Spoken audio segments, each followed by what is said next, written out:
All right, everybody, welcome back to another episode of Flagship Freedom. We have two very special guests. One, of course, Hey, our old friend Mike, back from the remember dead. me? Mike Yes. is joining us. He's been a very busy boy lately, so we're happy to Yes, have him. very But busy. we also have another very special guest, Kal Molinet of Liberate RVA, that stands for Richmond, Virginia. Cal is an extremely active social activist. He performs all sorts of man on the street interviews, uh, some confrontations friendly, some not so friendly. And I've been watching his videos, and I just had to have the guy on to talk about his experiences, his life's mission. Oh, I also forgot to add, also used to be a member of the United States military. So definitely a very interesting combination. A guy who's now a staunch, principled voluntarist. He's come a long way in his life's philosophical journey. So, without further ado, Cal, thank you very much for taking the time to join us today. Thank you, Dan and Mike. This is great you guys are from Michigan. I'm actually going to be in Michigan next month Oh, for really? the Michigan Peace and Liberty Coalition Festival. Have you guys heard of that? I have not. Where is that taking No. place? Oh, wow. Okay. It's going to take place at Pine Circle. There's going to be maybe 100, 150 other voluntarists, anarchists out there. The dates are June 22nd to the 26th. I'll send you guys a link, but it's I think this is like the fourth year doing it or fifth year doing it. Great opportunity. But yeah, I guess we'll have an opportunity to meet in person too. So Yeah, near maybe. home. That would be really cool. Holy moly, I never knew about this. Oh yeah, Wonderful. yeah. Great group of people. Michigan Peace and Liberty Coalition folks, and they're all of course around Michigan. And the place is not too far. I think it's like maybe 45 minutes, an hour east of Chicago. Got it. Yeah. So right on the Indiana-Michigan border, I imagine. Yeah, something like that. Okay. Very good. So, Cal, right off the bat, why don't you give us a little intro into your whole spiel, what you do, what's Liberate RVA, what are you all about, and why are you into the voluntarist scene? Well, I've been involved with a lot of groups in the past. Mostly just like a tourist, just checking out these groups, what they have to offer. I've checked out like the local Objectivist Club group. I've checked out the Libertarian Party. I've just looking to see if there's groups that had the principles or the vision or like the capabilities to accomplish and go places. And never really found anything like that. I used to even hang out with the narco-communists a long time ago. We're going to talk about that. I'm very interested. And I think the last straw was hanging out at the Occupy when it came to my city, and then disappointed the first week, and then left, and then realized that I guess what I'm looking for, or the kind of group I would like there to be, didn't exist, and I might just have to be the one to start it and found it, and that's how Liberate RVA came to be. Just creating a group that has essential four core ethics that are they're principled and consistent, and that no one can like subvert. No one can twist the words and turn it into something else, which tends to happen with a lot of groups out there, even with Occupy. You know, these things start with like one cool, awesome message, and then gets perverted along the way, only because like the rules or the foundations led for exceptions or were not carefully defined. And then later on, anyone can come in and take it over and ruin it. You could look at like, you guys ever heard of EMACI or Fugazi or Straight Edge? So the Straight Edge movement started off with like, so with a song with Minor Threat and something about being able to have fun and live your own life without dependency on like drugs and all these other kind of Right. things out there that are out to kind of hurt you and harm you. But some people took that message to a very crazy place, a very, you can say, Nazi-like place where like they'll start beating people up if they see you smoking cigarettes. Very hardcore anti-drugs, and then just got perverted. Or you could look like Malcolm X. He should have probably started his own group instead of trying to subvert the group that he was trying to get in that Islam group that eventually killed him. So you see time and time again people trying to get into these groups and trying to change it from the inside, but maybe it's best to just branch off and do your own thing instead. And so my interest in anarchy has been around since like 2006. Always loved anti-authoritative movements. That's what brought me to checking out ANCOMS because they had a bookstore in DC Tyler Bryan McKinsey Info Shop. And I was like, all right, you guys hate the state. So do I. You guys hate the police. Yeah, me too. And they're like, we also hate capitalism. And I was like, I don't know about that. I kind of like capitalism.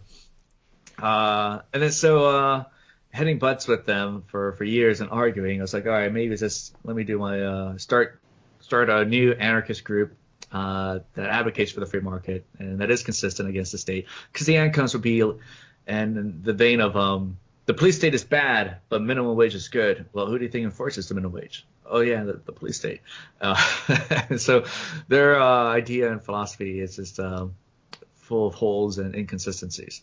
So I figured doing a non-political route of that centered around the free market of advocacy of property rights all the way, including with body ownership, would be the way to go. And then the first people I talked to would be my friends. And so that's what I did. Start off with my friends, Sarah and Rachel, and then took months because they had like the best questions ever, you know, more than like, what about the roads? It was like all over the place of like very good skepticism, healthy skepticism, which is what you want. And so like 8 months later, I was able to distill that entire experience of arguing and talking about these questions to a good format that I created, like a formula that I could do an intro into anarchy and in a way finding out what your moral positions are, and then talk about whether it's the state and find out the state is the antithesis, goes against those moral positions, and then finally it's easy to talk about those questions. And that's what my activism mostly consists of. It's the spreading anarchy. I do the formula, the set of questions, the description of the state and how it is inconsistent with your moral positions. And then finally, it's a lot easier, so much easier to have these conversations, so much easier to talk about these questions. Because whereas like if you talk about the questions, what is the state, what is anarchy, what about the roads, like right off the bat, it's like you'll slingshot all over the place in crazy tangents. And it's hard to like reel it back into like the original discussions. Like one minute you're talking about the roads, now you're talking about socialized healthcare. It's like all over the place. It's not like a good setup that you would want. And I found that to be a great success and have made many friends now through that, just reaching out, and friends of many years now since doing that since 2012. And so that's what I do. That's what I do best, spreading anarchy and having fun with it. Well, that is truly fantastic. I'm sorry, Mike. I was just going to say I want to put a bookmark into a couple of those things that he mentioned, so we can talk about it later. You were mentioning involvement in the Libertarian Party and political activism and how people try to change organizations from within, often leading to less than desired circumstances. I have many members that are in the Libertarian Party and also anarchists within there. There are anarchists in the Libertarian Party that are very outspoken and they hope to change from within. But I'd like to hear your thoughts later on about that and whether you see political action at all being some type of anything successful coming from political activism. Just a bookmark. We can talk about that a little later. But Danny, right back to you. All right. Well, if you don't mind, Mike, in your absence, I've really just taken an obsession to confronting the ANCOMs, the anarcho-communists. Slightly unhealthily obsession, if I do say so myself. It's really true. Maybe. Like, even just this morning, I had to get my fix, and I kind of poked the bee's nest, and I threw them a link about socialism, and that's capitalism, that's state capital, and I knew that was a bad idea. So, Kal, I want to ask you a twofold question. One is, I watched one of your most recent videos on May Day. You call it Victims of Communism Day, where you go out and you confronted these folks. And I've noticed a trend with many activists, Adam Kokesh as well as many others. They're extremely hostile to even talking, to being filmed. They're hiding behind cardboard boxes. They're trying to block out the camera.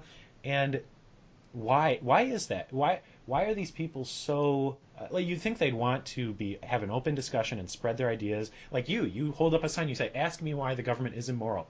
These folks just want to run around with their red bandanas, it seems, and cause mayhem. So I wanted to ask you about your confrontations with them. Is this something inherent to the mindset? Is it a trend? Like, put us into the mind of an anarcho-communist. I want to know, are these people actually insane? Is there anything legitimate to their message at all? You've spent many hours and many confrontations with them. Tell us a little about that. So I would say that ANCOMs. So the thing is, when I used to hang out with ANCOMs, they didn't really call themselves ANCOMs. They just called themselves anarchists because there's no other competitor on the scene, right? So there's no competitor on the scene. there's no need to differentiate or divide yourself. So this is why I never had ever heard of anarcho-capitalism. Never even knew there was another group that existed. So for me, when I did Liberate RVA, I thought we were the first free market anarchist guys out there on the scene. I had no idea that there's other people out there talking like Rothbard or Mises Helping found that, and other people out there that have been talking about it for quite some time, like the Mises Institute. And so with that, I would say like these people are good at organizing, fast organization, but I think what eventually starts to eat away at them would be, or cannibalizes stuff from the inside, would be like identity politics, would be the whole check your privilege. Because the thing is, when they talk about how they have this weird, insane view of white people being inherently racist, like stop white supremacy. But most of these people that you find and see, of course, are young white kids, come from middle-class families. They have money. They're of the particular race that they seek to abolish. And when you talk to them, and as I talk to them, ask them, like, do you think you're inherently racist then? And they'll say, yeah, I am. It's like, so that's a crazy start to be like, well, what do you do with racists? Well, sometimes they say like, well, you got to kill them. Like, well, you start with yourself. Oh, Lord. Right. But that's something that sometimes they don't really particularly want to go at lengths to talk about, which is why sometimes they would hide behind a mask or put a cardboard in front of your face, because if you were to confront them with these ideas, they know that that you've read this stuff, and most people haven't, and that it'll turn a lot of people off, because a lot of people don't know about the history. I think that's what gets people onto this to begin with, because of course you're a group out there saying, yeah, so racism sucks, why don't you join us? Like, don't you think racism is horrible? It's like, yeah, I do. All right, then join us. Like, okay, all right, yeah, racism is bad. It's like, but who's out there saying like it's awesome, right, on campus? Nobody. So they get like the small little phrases, cheap phrases to kind of pull people in, but the people that they do pull in don't know any of the history behind socialism or communism. So there's just a lot of misguided people into thinking this is like a cool, awesome thing to kind of, I guess in a way, funnel their alternative interests of rebellion, in which like they don't know what to do with the system. They don't know how to contend with it, which is why they do with the whole check your privilege nonsense. Instead of realizing like a lot of the, even by definition of their understanding what is privilege, they'll define it as like the social institutions of like the criminal justice system, juvenile detention system, or the state. Well, there you go. You just told me the problem is the state. But no, they've never come to the conclusion that maybe you need to abolish the state. They think maybe you can work with the state, maybe you can mend the state, transform the state, instead of abolishing it altogether. Which is why they advocate for minimum wage, which is why they advocate for the inconsistency of like being against the police state, but you need a police state to enforce minimum wage. So I think it's just a lot of confusion, a lot of misunderstanding, a lot of holes in their logic. They can't argue, and the people who do know how to argue hide behind signs. And those who follow their stead don't know how to talk about these ideas, and so it's just best to just shout and scream and then run away. And that's generally the income argument, or lack thereof. So just I see just a bunch of kids that feel like there's a problem out there, but they don't know what to do, and out of desperation, they create these sense of victimization trends and a following, which has cannibalized a lot of their groups, because now they're like checking each other's privilege, and I've seen a lot of these groups falling apart because of it. So and it's something that I knew could never be a part of our group with Liberate RVA. It's like this whole check your privilege nonsense. No, no. This whole, the whole thing about checking your privilege is like the whole false ideas of them thinking like white people are racist because white people were slave owners, but only like 1.5% of white people had slaves. Not all of them, a tiny minority, but they want to blanket all of them to thinking that they were. And there were even white slaves. They were even black slave owners. They'll make no concessions to, the entire world also had slaves. It was not a particular exclusive idea here in the United States. But then they forget that out of all the world out there that did have slaves, there's only one group of people out there that advocated the moral advocacy, the moral argument to end slavery, and it was white people, starting in England. The crusade started from there. But no, you don't want to look at that, or you look at Barbary slave trade. I think it's just a lot of people just don't know their history, don't particularly haven't been told or exposed to any of these ideas. So just a lot of kids just wanted to try and do something, but just misguided. Only in that, like if you go to university and they want to talk about alternative ideas, you have government, you have the right, you have the left. And if you want alternative ideas, they go to like Marxism. And at least that's like the matrix thing, trying to funnel alternative thoughts to get out of the matrix, but at least you lead them to Marxism, you still lead them to government. So that's why you won't hear anything about Lysander Spooner at universities or other free market thinkers there. They don't want people to go outside of the matrix and abolishing those kinds of ideas. You kind of want to guide it into that direction. So yeah, I just think a lot of these, they're just kids. They don't know what they're doing. They're not that serious contenders, of course. In the Mayday video, go out there trying to talk to them. None of them want to talk because a lot of them are afraid of what they would say. And I don't blame them. But that's but as you can see, it's a lot of childish antics. At the very least, I would imagine that if you really wanted me to stop showing how stupid a lot of this stuff is, you try to get someone to talk to me, right? At least you can pin me down, at least argue, right? I'm not walking around. If you're so wrong, and they love to ridicule, right? But you walk up to them and they all cower. It's like, guys, right? I should be like a paper tiger. You can just blow me away with a stiff breeze. Right. If your argument is so strong, you're so full of conviction with it, like this is the right way, this is what humanity needs, this is how we are going to save the world, then you would talk about that, right? No, not put a cardboard in front of my face and I want to discuss these ideas. That's because they know that they're full of succulent bullshit. I love that. And so, like for me, I go out there with my son. I go out there to talk to people. I have nothing to hide. I'll talk to anyone out there who wants to approach me, and I do. But you'll find that those are the kinds of people who are freely able and wanting to do that. That are the true advocates for free speech. Right? Those are the people who want to hear ideas and want to hear out other different perspectives. These particular groups don't care about free speech. Anything that you say that they don't like, anything else that's not part of their agenda is hate speech, of course. But of course, these are adherents to communism, to many of them, which are great, have great hatred for free speech, or for the arts, or for liberal students, or for during 1,000 flowers bloom in China, Mao said, hey, if you have something to say about the government, you guys come on and say it, criticize us. And after 100 days, he got all those people who criticized them, all the liberal arts students, and just sent them to prison, made them disappear.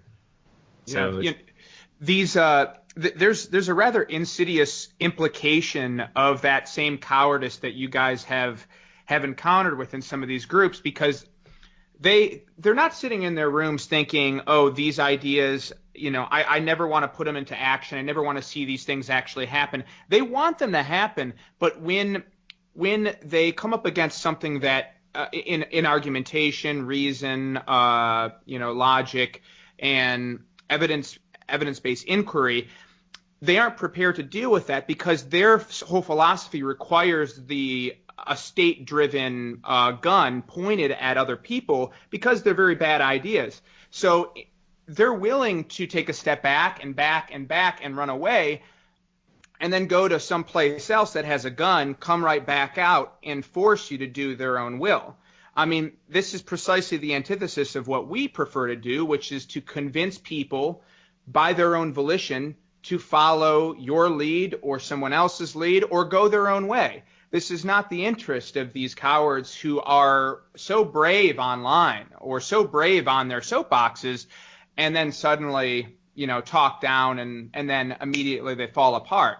They need the force of the state in order to deal with these inadequacies of their philosophy. They require it. It fills in the gaps, the glue to make this whole thing work. Because as we know, we've all heard the same phrase that good ideas don't require force. And we tend to think that if you've got a good idea, then bring it to the marketplace of ideas and argue with us, argue with me, convince me. And right. If not, walk away and go your own way. These people aren't willing to do that. No, they want to be in control of the state. Yes. They want to be in control of the police state. They want to repress anyone who opposes their ideas and way of life. And that's communism for you. That's ANCOM for you. I've talked to some of these people, like this guy named Chris Rest, who advocates for Soviet socialism, communism, of course. I said, well, you're against the police state, right? Because they were protesting against the police state at my campus before May Day. There's just a few of them. I said, sure, against the police state. It's like, well, I mean, yeah, they are advocating against VCU police, But then they said, well, I'm not really completely against the police state. We want to be in control of the police state. We want to be able to repress others. This guy was claimed to be an anarchist? And this guy was claiming to be a communist. Okay, so he's a tanky, as they're known. Yeah. So the funny thing is, out of their desperation, since a lot of these groups, ANCOM groups, have all fallen apart, a lot of these socialist groups have fallen apart. Out of the desperation, maybe Trump has given them some low energy, that they decided, well, on our own, we're failing miserably.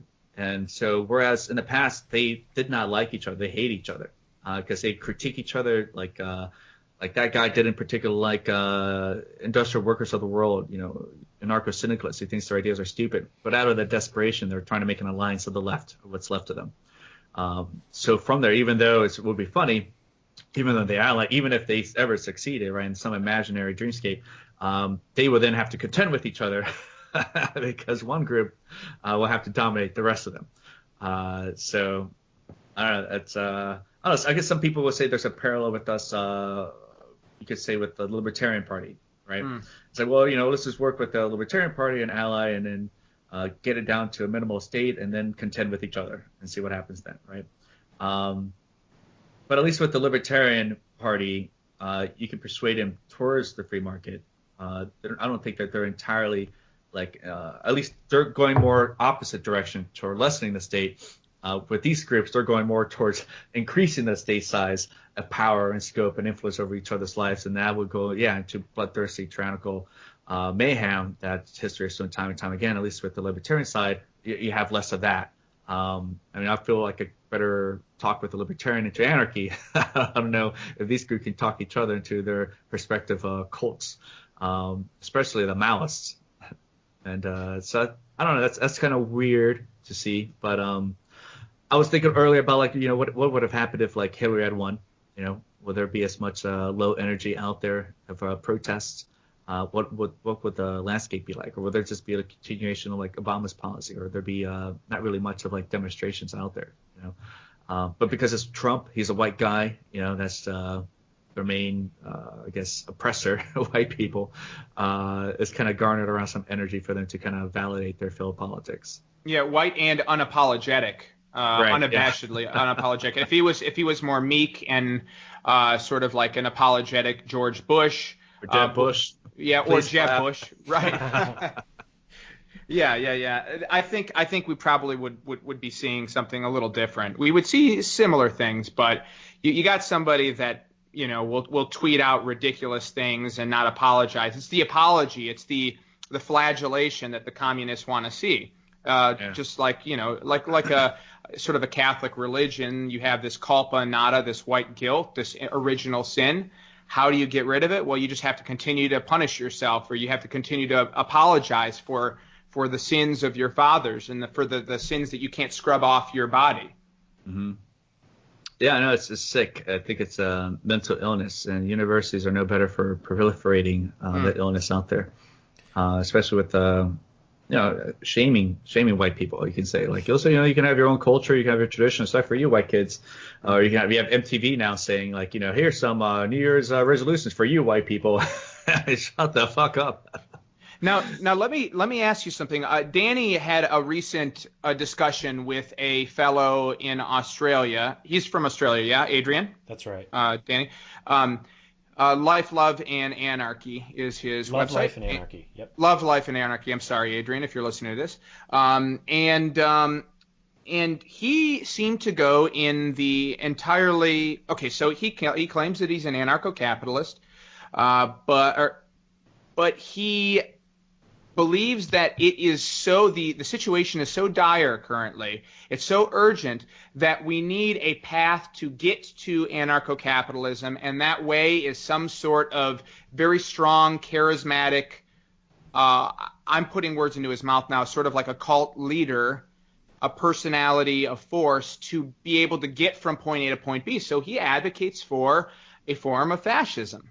Not only that, but he will say very controversial things like advocating for white power and ethno nationalism. Although, once it gets to the point of, I'm okay with people voluntarily working together if they want to work together and they're all white and they don't want to work with black people. Okay, well, the market has ways of dealing with that.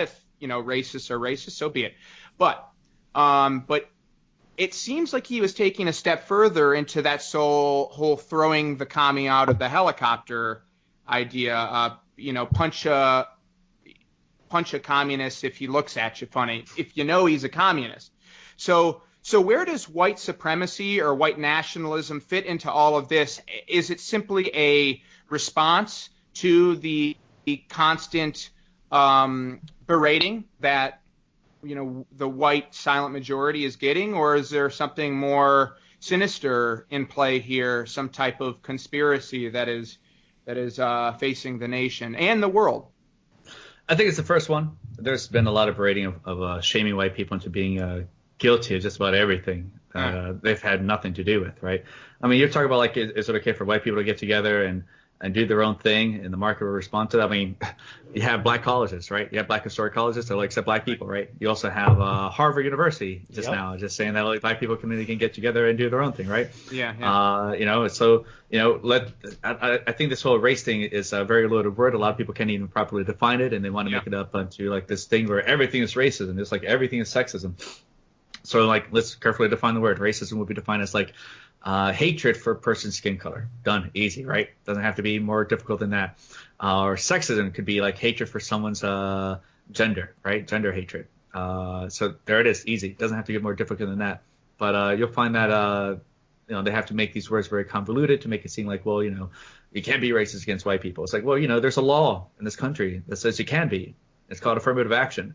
You can discriminate against a person because of their skin color, and it happens to be white.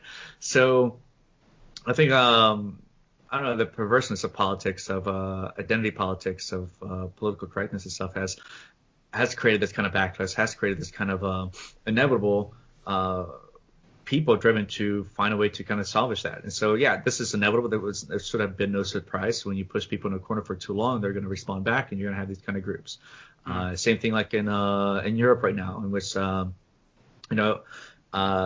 invitation of government-funded subsidization of migration groups that are inconsistent with the culture of those groups are going to create problems. You're going to have hundreds of rape cases like that and assaults in Germany, for example. You're going to have a lot of people who, for example, like in Western civilization, they have this idea of like separation of church and state. I think that's a unique thing that arisen from that experience and relationship with the church and Christianity.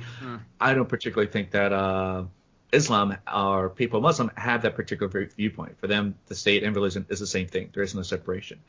So it's very difficult then for an entire world of people who view something so differently to acclimatize and view things or adopt the same kind of cultural practices.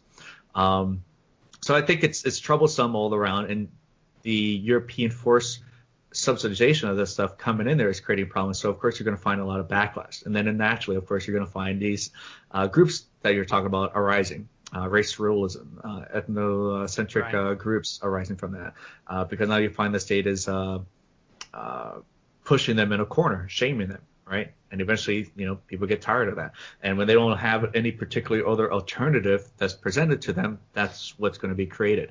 A vacuum is going to be started. So yeah, it's something that was naturally what's going to happen because of that. I think a lot of this stuff is a response to leftist, failed politics, really. So, naturally, that's what's going to happen. I mean, Pinochet was a response to communists nearly wanting to take over, right? And of course, you can't do the whole PowerPoint projection. How many have communism killed? How many has fascism killed, right? About 11 million versus 90 million in communism. In Chile, maybe 300 versus what you see time and time again under communism, the starvation of an onslaught of millions of people. Not that I'm saying I'm picking a side or anything, but I'm just saying objectively what you see in history in terms of that and what would happen naturally in politics without our input in it. You can tell where things are going to go. You can see the projection of where humanity is going to progress. But my response to all that stuff would be is just continue working on the end game. A lot of this stuff is just short-term responses, short-term goals, short-term attempts to kind of alleviate some of the pressure that they're on. They're not long-term goals in and of themselves. So for me, the end game for me is to reach out to my community, create this volunteers community. Inevitably, it's going to collapse. Secession is inevitable. It doesn't have to be violent and bloody mayhem and wars. You look at the eastern states of Europe, and none of them collapse in such an affair. So the long-term game, I think it's best to continue spreading anarchy, continue making these connections that you two have done, and build the society that you want to be seen in the end. Cal, but what do you say when people say that there's just simply not enough time? There's not enough time. They've been saying that since the beginning of time.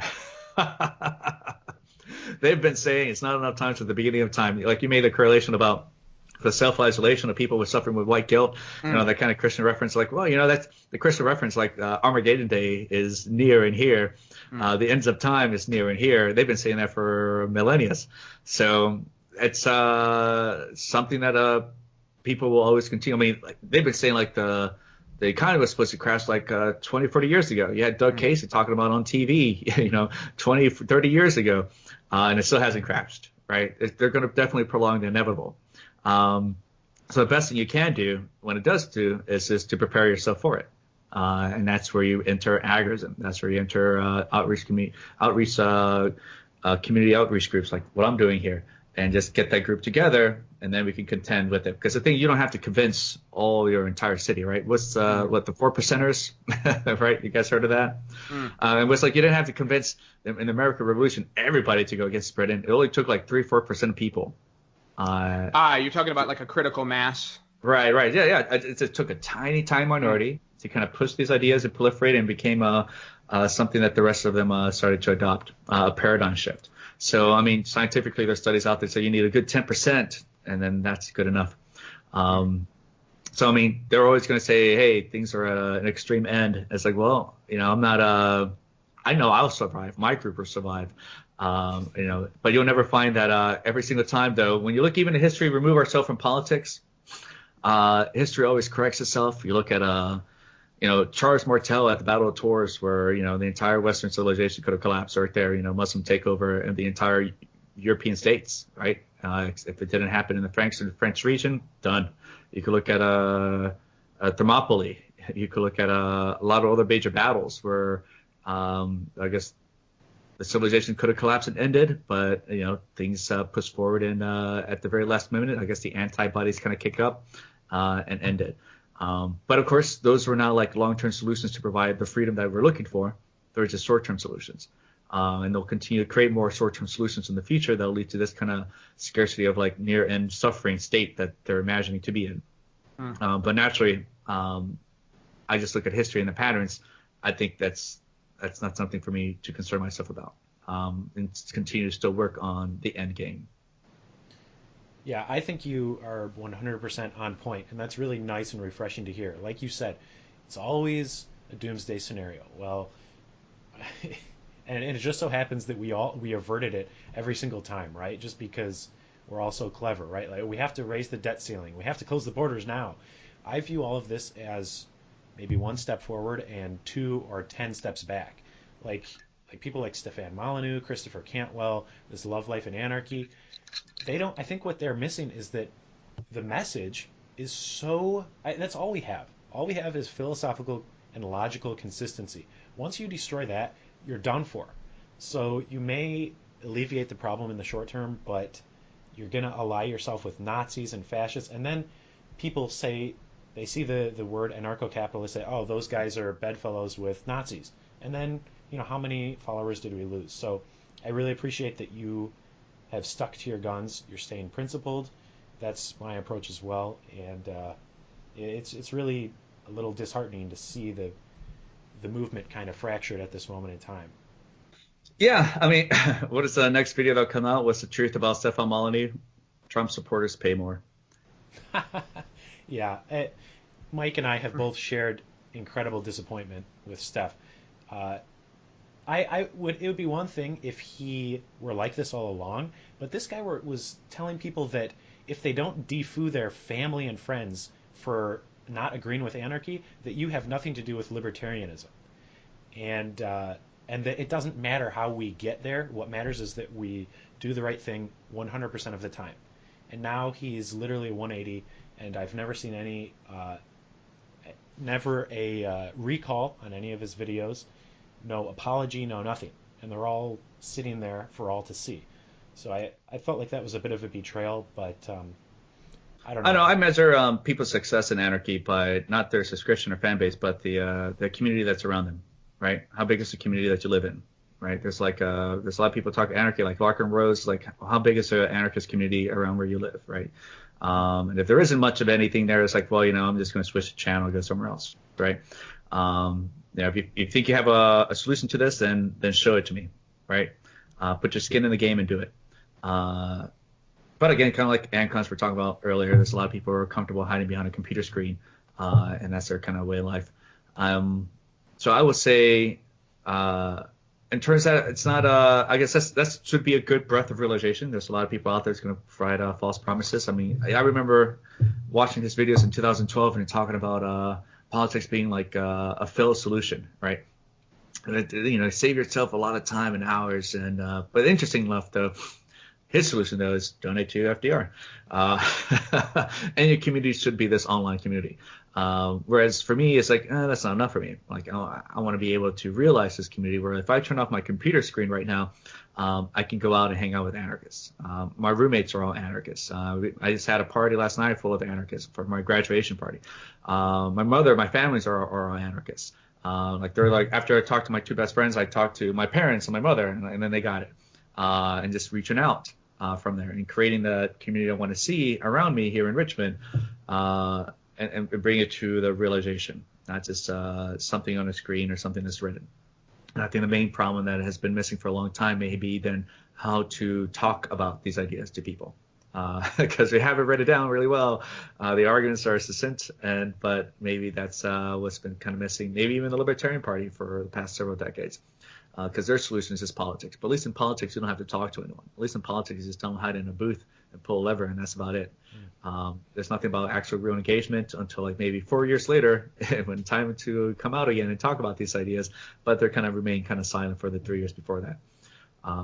In a way, it's kind of like the distraction of like bread and circuses, you can say. But yeah, like you were mentioning earlier, like, what do you think about politics as a solution? There's no factual evidence to show politics has ever set anyone free. None. And, again, they provide short-term solutions, but always at the very end of, great consequences, as this time has shown again as well. And so I find the best solution would be the end game and focus on that. But Kal, what about the emancipation of slaves? How about them? Right. No, yeah, that's the best one. It didn't take a war to end it. In Brazil, they didn't take legislation to end the enslavement. There was a lot more slaves in South America than in the United States. Absolutely. And there was no law that was needed to end slavery. They just stopped enforcing it. The culture attitude, the moral argument was so rife. It was spreading all over the world, starting from England, from Western civilization, from Europe, that the rest of the world didn't need an entire war to end it like here in the United States. It wasn't about slavery, of course, but in Brazil, you didn't need legislation. You didn't need politics. People adopted this argument already, and just by its own virtue, people just stopped. So you don't need politics to do that, which people already want to do. Okay, so here's a question for you, Kal. Or ready for. I noticed on your RVA website, you said, first, we're trying to lay the philosophical groundwork, and then once we reach a certain critical mass of people, we're going to try to sabotage taxation, basically choking out the state. So my question to you is, do you think it will ever become necessary, even once we get that critical mass? Of course, there are still people who are willing to enforce their ideas with guns, and it doesn't take a lot of people to scare the herd. So will it get to a point when we get enough people in society who reject the state, will we have to eventually confront them and actually use physical violence against tax collectors, police, etc.? Or do you think it's going just to be a watershed release, the dam breaks, and it's unsustainable purely peacefully and philosophically? That's a good question. There's a lot of people say, well, you got to get ready, because the state is irrational. But the people that will send after you would be like the military. And we have a lot of former military in our groups, right? I'm a veteran myself. But in the question and scenario is like, will we have to contend with the state? How will that look like when, if we have weapons pointed at them? what would the turnout be? And you could look at the Bundy Ranch situation of how that turnout would look like when the people advocating for property rights had the more high ground argument for property rights because it was on private land, and you had sniper rifles pointed at government agents out there, and then what happened? The government backed off. Yeah, that was amazing. Right? That was amazing. They couldn't justify it. They can justify if you take over a government building, right? Or you yourself are advocating for government still. They can find a way to justify and making themselves look like the good guy. The whole thing is all about the presentation of the story. And so during that situation at the Bundy Ranch, they couldn't. What ended up happening? They backed down. Right. I think here in the United States, we have a great history of property rights, whatever's left of the free market, capitalism or Western civilization. It's in our culture. It's in the norms that we advocate for, which is why when there was a call for help to protect this private property, like hundreds of people showed up. Right. Maybe that might be the case if it ever happens here in Richmond. Right. And protection of property rights in terms of someone trying to collect property tax. But again, 10% is just based off the idea of like you need a good 10% for the paradigm shift, or the 4%ers. That was just enough to ignite and start the change in the American Revolution. But I don't necessarily think there has to be any war. I mean, the ideas are not conflictory with the idea of trying to create a civil war, because a civil war is an idea of you yourself trying to establish a government dominion over everyone else, right? So technically, it wasn't a civil war. It was just the North still stealing their dominion over the South, where the South just wanted to be left alone. But I think even if it ever come to that case, our ideas will have gained so much attention. It's like, how could you be against a group of people that advocates for consent, right? That's explicit. Or peaceful parenting, right? I'd imagine we'd be like the most boring group for the FBI to ever listen into. It's like, here we are talking about peaceful parenting again. It's like, oh, I can't do this anymore. I feel bad. I need to go talk to my kids. And today's Mother's Day, so I bet there's a lot of boring FBI conversations that they're listening to right now. Yeah. So, I mean, as long as we stick to our principles and not compromise them, we'll be fine. We'll be good. You compromise it for politics, and then the government can find a justification. You trying to subvert them with another kind of politics or government, right? They're always looking for that kind of exception. But we don't. We don't advocate to dominate them as well. So just want to have the freedom to own our own bodies, do what we wish, and living voluntarily with each other. And that's how can you be against that message? Yeah, how many FBI agents have we converted? Anyways, Mike? Right, at least the NSA is always listening. Well, there's a handful of cops out there that have been converted. We interviewed one a while back. Remember that, Danny? Yes, I do. Great guy. Great guy, yeah. All right, so Cal, I want to delve in a little bit to your time in the military and your time afterwards, perhaps speaking with a lot of your brethren, former veterans, some of your peers. What were their thoughts when you made this turn philosophically? And then you did it in a public way. I watched the video of you burning your uniform, and I'm sure that perhaps at least a couple of your peers watched this video, and some of them have heard of it. What was their response, and how did you deal with that response? They weren't surprised. I would say one of the best things I've learned in the military is how to write a good rebuttal, because you have a lot of people trying to get you in trouble all the time. But if you know the rules and how the regulations and all that stuff follows, you can never get in trouble. As I said, we adhere to it. So I'm enlisted. You have a lot of people who are in there for the 20 years. And sometimes you come across assholes, very Machiavellian types, to kind of push their career forward. They have to put other people down. And it's very easy to put down lower ranking people coming in. And I'm lower ranking coming in. So I guess a lot of my experience in the military is just a lot of supervisors, other folks just trying to get me in trouble. And eventually, after like 2 years, they stopped because it made them look bad when they couldn't, because I'd write my rebuttals. And my nickname was like the rebuttal king in the military. So still very anti-authoritative, even in the military. But for me, I always knew it's like I was only going to do my 4 years and then get out. I guess in a virtue of like, in a way of, at the time, doing your part to like earn your place in this country, earn your place among the United States. That's like a very Starship Troopers sort of thing that I had going on. Like in Bolivia, everybody has to serve for 1 year. And if you don't, you're kind of viewed very cowardice. And the career that I chose with the security forces, that's law enforcement and security. And I've always hated the cops growing up. Had one horrible incident when I was a kid and just hated them ever since. And so like joining security forces will also give me maybe a good way to understand cops and remove this weird, crazy aura of these groups of people that like are able to get away with everything, right? And figure out how they work and how they're structured and not be so confused or perplexed by them. So more confidence in dealing with them later on, I guess you can say. So yeah, I would say with my the few friends that I made in there, good friends, they weren't surprised. And a lot of them kind of like the message now of anarchy. So really? A lot of them, yeah, they like the message. They comment on the posts. There are a lot of them agree with it now. Because even in the military, I used to like to argue all the time. So and the stuff I would present will never be in a way misconstrued as like sophism. So good reputation. I guess that's pretty much what we have at the end. Our reputation, right? Is he a person who will try to connive us, to trick us, and believe whatever he wants? Like, well, the evidence stand for themselves, even without the person there. And so I still have many military friends then, and I still approve of what I do today. Did you have some friends or acquaintances, superiors, something like that saw what you did and were very hostile to your transformation? No. Really? Yeah. Wow. I mean, I wouldn't say, no, I mean, I guess they weren't surprised, I guess you could say. I mean, I've always pointed out like the hypocrisy of things in the military as well.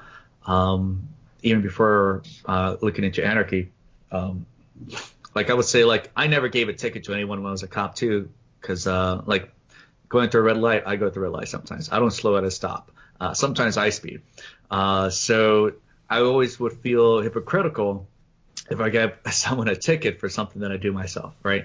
So I couldn't condemn someone. It's I guess very Kantian ethics I had at the time. Condemn someone for something that I did for myself. So that was the kind of way of life I had back then as well. And so lived very fair, very consistently. And I guess bringing that stuff into anarchy made a lot of sense because the argument is very consistent as well. So it only made me gravitate a lot more towards anarchy in the middle of all that. So one last question about that. I'm sure Danny also wants to jump in about this as well. But what about the concept of the just war, the Aquinas just war, the good war, the World War II, where we were fighting against the Nazis, and of course in small parentheses allied with the communists, but we conscripted our own people to go and fight a war that we were brought into because we were attacked by the Empire of Japan, and we fought some pretty heinous people. How do we deal? Now, there's not a lot of World War II vets around. My grandfather's remarkably around. He was in the Battle of the Bulge, and he was in D-Day, the invasion of Normandy, first wave. You know, when I grew up, I had considerable amount of respect for him. I still love and respect him.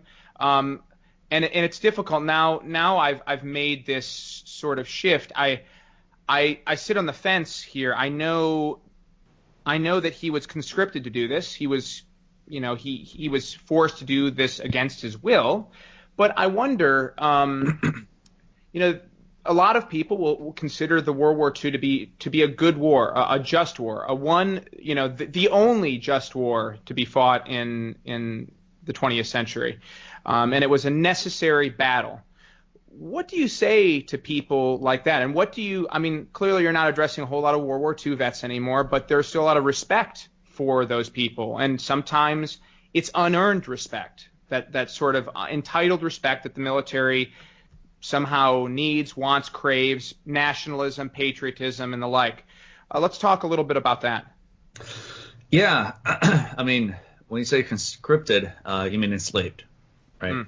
There's no freedom of choice. Basically. They were enslaved to fight for the failed politics of the rulers. And then the failed politics of World War I is what led to World War II. And you look again like at the pattern of history of all of Europe. Whenever there's like one power group that has trying to gain dominion overall, they get defeated and the political lines reset and go back to where they were. It happened with Napoleon.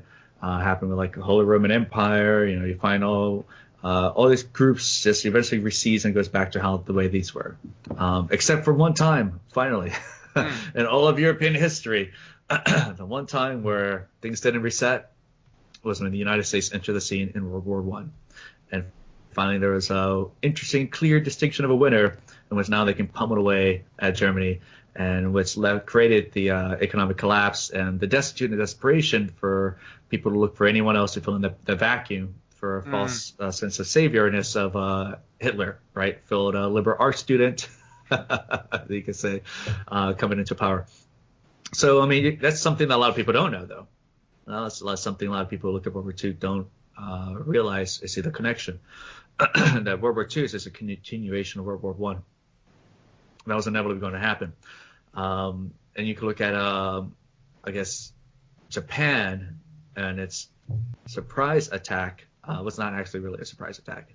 Right? There's a lot of evidence out there that's already published, and like that if you knew that it was imminent, that he would receive this in kind of intel intelligence, which is why you could say conveniently, you know, one of the most difficult ships to construct. You can create destroyers and all this sort of stuff. The most difficult one are aircraft carriers, and aircraft carriers, all of them were conveniently out of Hawaii, way out of the sea. So yeah, I mean, if you're gonna get people riled up into war, you need to create like this proverbial elbow that nobody else sees, and make them attack you. And then people are like, hey, he's attacking me, right? But nobody saw that you threw that proverbial elbow at them to be that recipient of the attack, that you were initially the aggressor. Because then, like, what you do with Japan, as history has shown, like what was recorded, is like they froze Japanese assets in the United States.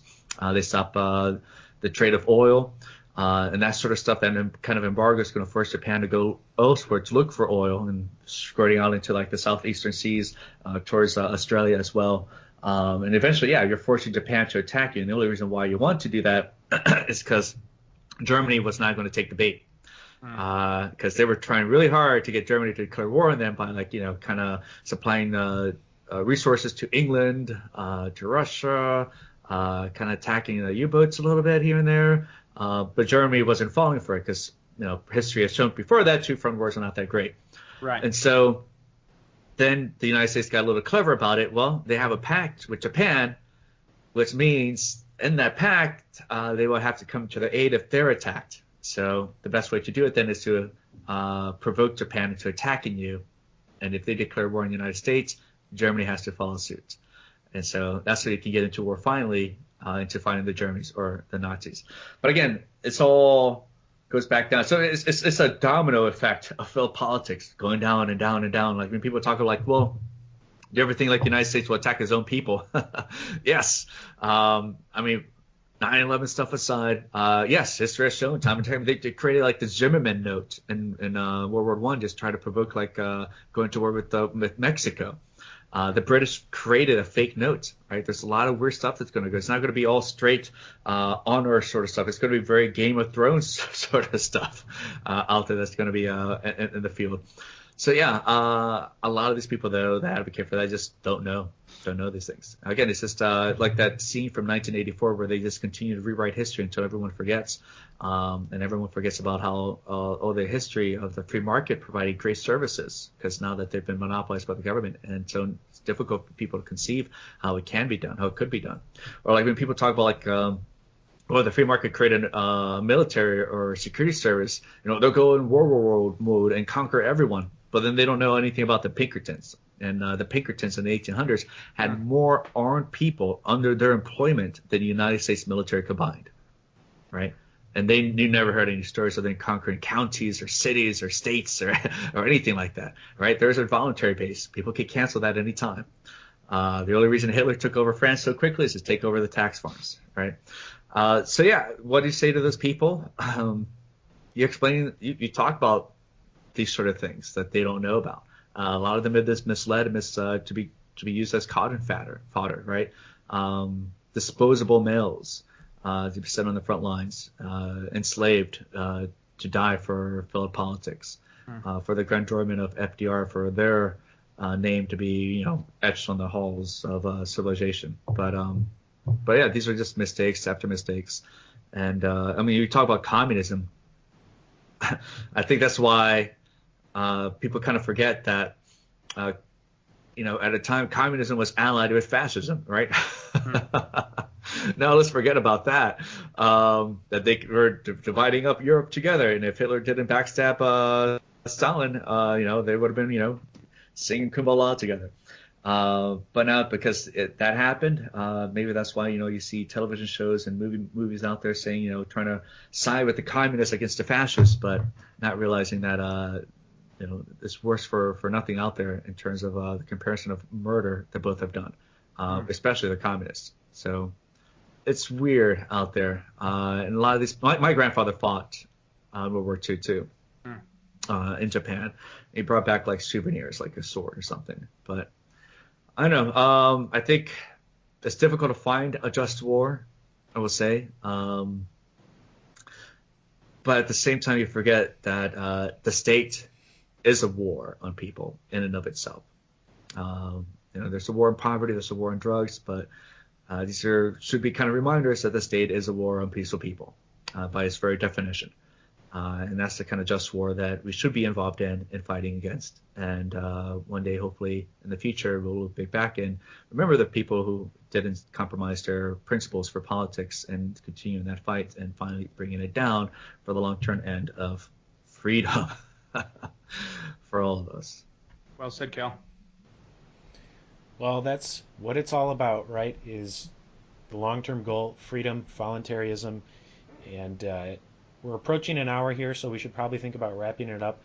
But as always, I just want to say, Cal, you're doing really fantastic work, engaging people in real life. That's certainly a new, sad as it may be to say, a newer tactic, as most of us are sort of entrenched online, building a community around you. So any last words or last questions, Mike, before we shoot you? Shoot me? Well, let's see. I'd like to thank my mother and father for raising me well. I love them both dearly, and I would like to be cremated and my ashes spread along the New York City skyline with a bunch of fireworks all over the place. To the gulag. Financed by the taxpayer dollar, just to shove that knife and twist it into you guys for shooting me.